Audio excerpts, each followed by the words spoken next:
Hello students, तो आज के हम लोग लेक्चर में कार्बीन इंटरमीडिएट का अगला रिएक्शन पढ़ेंगे, दैट इज़ रेमर-टायमन रिएक्शन। तो ये रिएक्शन जो है ये नेम रिएक्शन है और ये काफ़ी ज़्यादा इंपॉर्टेंट रिएक्शन है, आपका बोर्ड पॉइंट ऑफ व्यू से भी इंपॉर्टेंट रिएक्शन है और इससे रिलेटेड बहुत सारे क्वेश्चंस आपके मेंस में भी डायरेक्टली पूछे जाते हैं। तो मैंने पहले भी कह रखा है कि जब भी हम लोग किसी भी नेम रिएक्शन के बारे में पढ़ते हैं तो उसमें यूज जो रिएजेंट होते हैं वो काफ़ी स्पेसिफिक होते हैं, यानी कि अगर वो रिएजेंट है तभी उन्हें उस नेम रिएक्शन के साथ जाना जा रहा है। तो जैसे मान लो यहाँ पे देखो ध्यान से, हमने फेनॉल लिया है और फेनॉल में हमने क्या ले लिया है, CHCl3 एंड OH माइनस, और उसे हम लोग क्या कर रहे हैं, हीट कर रहे हैं। ध्यान से देखो यहाँ पर हमने क्लोरोफॉर्म, बेस और हीट ले रखा है, मतलब ये पक्का कार्बिन बनाने वाला, तो इसलिए कार्बिन इंटरमीडिएट से ये रिएक्शन प्रोसीड करेगा। अब देखो ध्यान से, इस फेनॉल का रिएक्शन जब मान लो हम इससे करा रहे हैं तो प्रोडक्ट क्या बन रहा है, ऑर्थो पे CHO आ रहा है और पैरा पे CHO आ रहा है। इसका कॉमन नेम है ऑर्थो सैलिसाइल्डिहाइड और पैरा सैलिसाइल्डिहाइड, जिसे हमने IUPAC नॉमेनक्लेचर में डिस्कस कर रखा है। ठीक है, तो ये ऑर्थो सैलिसाइल्डिहाइड बन गया, या पैरा सैलिसाइल्डिहाइड बन गया। अब इसका मैकेनिज्म देखते हैं। सबसे पहले CHCl3 OH माइनस से अगर रिएक्ट करेगा तो क्या बनेगा, CCl2 कार्बिन बनेगा। अब इसका मैकेनिज्म आपको बखूबी आता होगा। ठीक है, तो हम लोग अगले स्टेप में बढ़ते हैं। अगला स्टेप में क्या है, जो फेनॉल है वो OH माइनस, इसका जो H है वो तो एसिडिक होगा, तो OH माइनस इसके H को लेकर किस में बदल दिया, इसको फेनॉक्साइड आयन में। तो ये हमारा जो है ये फेनॉक्साइड आयन है। ठीक है, ये हमारा फेनॉक्साइड आयन हो गया।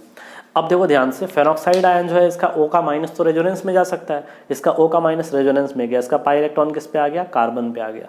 अब जरा सोच के देखो कि O पे माइनस चार्ज है और C पे माइनस चार्ज है, ज़्यादा स्टेबल किस पे है, O पे माइनस है।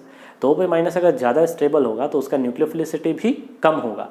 इसलिए जैसे ही O का माइनस रेजोनेंस के थ्रू कार्बन पे आ रहा होगा तो कार्बन का चूंकि न्यूक्लियोफिलिसिटी O माइनस से ज़्यादा होगा, तो इसलिए ये एज अ न्यूक्लियोफाइल ज़्यादा एक्ट करेगा देन O माइनस। ठीक है, हम ऐसा बिल्कुल भी नहीं कहेंगे कि O का जो माइनस है वो अटैक नहीं करेगा। ठीक है, हम कह सकते हैं कि उसका भी 1-2% चांस होगा डायरेक्टली अटैक करने का एज अ न्यूक्लियोफाइल, लेकिन चूंकि कार्बन पे माइनस चार्ज जो है वो लेस स्टेबल है, तो इसकी न्यूक्लियोफिलिसिटी ज़्यादा होने के कारण इसके चांसेस ज़्यादा होते हैं अटैक करने के लिए किस पे, कार्बिन पे। तो इसलिए देखो अगला स्टेप हमने वो जो C पे माइनस आ रहा था ऑर्थो पे, अब देखो इसका जब रेजोनेंस कराओगे तो अगला नेगेटिव चार्ज किस पे आएगा, पैरा पे आएगा। मतलब ये नेगेटिव या तो ऑर्थो पे आ सकता है, या तो पैरा पे आ सकता है, या तो O पे आ सकता है। अब देखो O पे माइनस चूंकि तुम्हारा क्या हाईली स्टेबल, तो उसकी न्यूक्लियोफिलिसिटी कम, इसलिए जो C पे माइनस आ रहा है हम लोग उसके अटैक को ले रहे हैं एज अ न्यूक्लियोफाइल। तो यहाँ देखो C पे माइनस जो है ये एज अ न्यूक्लियोफाइल इस इलेक्ट्रोफाइल पे अटैक किया, इसके वैकेंट ऑर्बिटल में देखो अटैक कर दिया। जैसे अटैक करेगा तो ध्यान से देखो ये जो कंपाउंड बन गया वो नॉन एरोमेटिक बन गया। अब नॉन एरोमेटिक बन गया तो अगर उसके H को रिलीज कर दो H प्लस के फॉर्म में, ये जो H है अगर ये प्लस के फॉर्म में नेगेटिव चार्ज यहाँ पर अगर आ जाएगा तो ये H प्लस को ये कार्बन ले सकता है। तो ध्यान से देखो, इस कार्बन ने क्या किया, इस H से इलेक्ट्रॉन को विड्रॉ किया, जैसे विड्रॉ किया इस पे माइनस आ गया और फिर उसके बाद तुम्हारा ये जो H प्लस था ये कार्बन इस पे अटैक कर रहा है। ठीक है, तो इसको मैं यहाँ पे अच्छे से बना देता हूँ। तो डेल्टा पॉजिटिव आ रहा है और इसका नेगेटिव चार्ज इस वाले H पे अटैक कर रहा है, तो ये H किसको, ये कार्बन को मिल गया, कोई दिक्कत नहीं आती। अब समझो बात को, इसका जो नेगेटिव चार्ज होगा ये रेजोनेंस में जाएगा, तो रेजोनेंस में गया नेगेटिव चार्ज, देखो वापस से इसका एरोमेटिसिटी तुम्हारा गेन आ गया और इसका पाई इलेक्ट्रॉन O पे शिफ्ट हो गया, तो वापस से रिंग क्या बन गया, एरोमेटिक बन गया। अब समझो बात को, यहाँ पर अभी भी मीडियम क्या है, बेसिक है, तो वो जो OH माइनस होगा यहाँ दो इक्विवेलेंट हमने लिया और दोनों इक्विवेलेंट जो बेस का होगा वो क्या किया, एक बार इस पर अटैक किया, Cl को निकाला, फिर एक यूनिट अटैक किया, Cl को निकाला। नॉर्मल सब्सटीट्यूशन रिएक्शन हो रहा है वहाँ पे, तो दोनों OH माइनस दोनों Cl को वहाँ पे सब्सटीट्यूट करके OH ग्रुप आ गया। अब एक ही कार्बन पे दो OH ग्रुप होगा तो हाईली अनस्टेबल होगा, तो तुरंत वहाँ से वाटर लीव कर जाएगा। देखो वाटर लीव कर गया, तो वाटर जैसे लीव कर गया तो क्या बन गया, यहाँ पे हमारा CHO ग्रुप आ गया। अब इसको फिर हम लोग हाइड्रोलाइज कर दिया H प्लस के प्रेजेंस में। ठीक है, आप इसको इस तरीके से रिएजेंट को चेंज भी कर सकते हो। यहाँ पे हमने लिख दिया OH माइनस, पहला रिएजेंट, दूसरा रिएजेंट H प्लस और हिट। ठीक है, तो ये H प्लस का काम यहाँ पे समझ में आ रही है बात। तो H प्लस क्या कर दिया तुम्हारा, इस O माइनस को प्रोटोनेट करने के बाद यहाँ पे OH ले आया।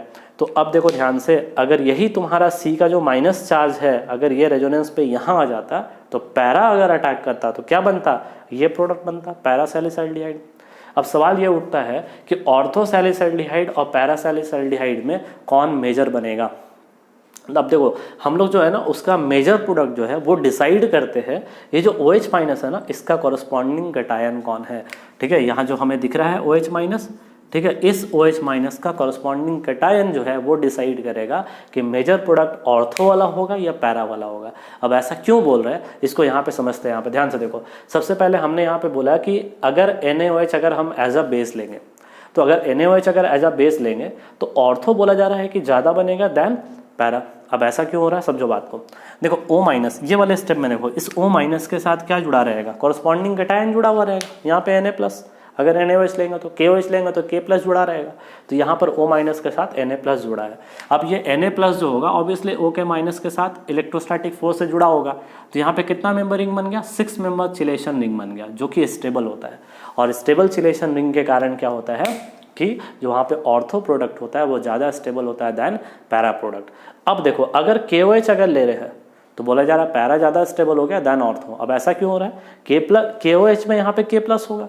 अब K प्लस का साइज जो होता है वो काफ़ी बड़ा होता है, तो साइज बड़ा होने के कारण क्या हो गया कि हमें ये भी पता है भाई कि जो पोटाशियम है उस पर तुम्हारा क्या है, थर्ड पीरियड का एलिमेंट है, तो उसके पास वैकेंट ऑर्बिटल भी प्रेजेंट होगा, जिसके कारण उसका साइज क्या हो गया, बड़ा हो गया। साइज बड़ा होने के कारण ये जो चिलेशन रिंग बन रहा है यहाँ पे, ये हाईली अनस्टेबल हो जाएगा। इसलिए ऑर्थो यहाँ पे जो प्रोडक्ट हो जाएगा वो माइनर बन जाएगा, पैरा वाला वहाँ पे मेजर बन जाएगा।